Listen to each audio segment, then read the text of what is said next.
everything old is new again, then everything new is just old stuff remade for HD.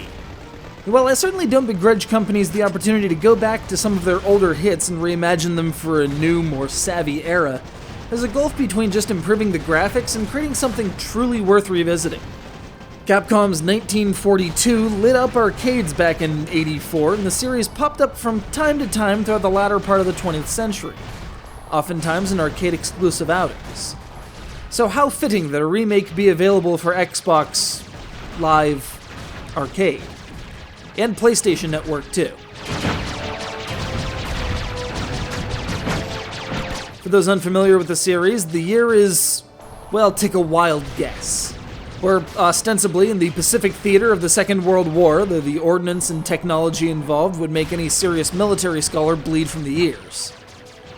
Wave after wave of enemy craft dance your typical shoot-'em-up choreography in front of you, and as you scroll vertically, you shoot them down. Historically inaccurate power-ups fly about, and service decorations larger than your entire bleeding craft emerge from the shrapnel and improve your score or armaments when you mystically absorb them with the power of anachronistic. Suffice it to say, this isn't the kind of game you play to try to get an A in history. This is the kind of game you play because you love shmups, but you might not be sold on the whole bullet hell thing.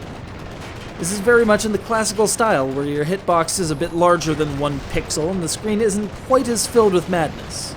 Not quite.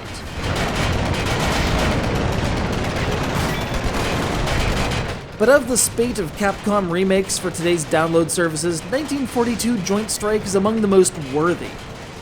Once a flagship series in Capcom's arcade stable, it was quickly eclipsed by the likes of Mega Man and Street Fighter and left to the B-list of gaming history alongside Sun and Vulgus. Amongst the deluge of bullet hell shooters, it's helpful to have a breath of fresh air. If by fresh, you can mean redesign of an almost 30-year-old game with cleaner graphics and some new toys.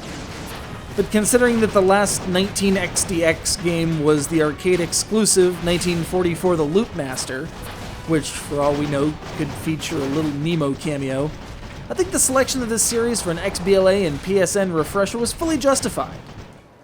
Now all we need is an updated, and actually factually accurate Quiz and Dragons.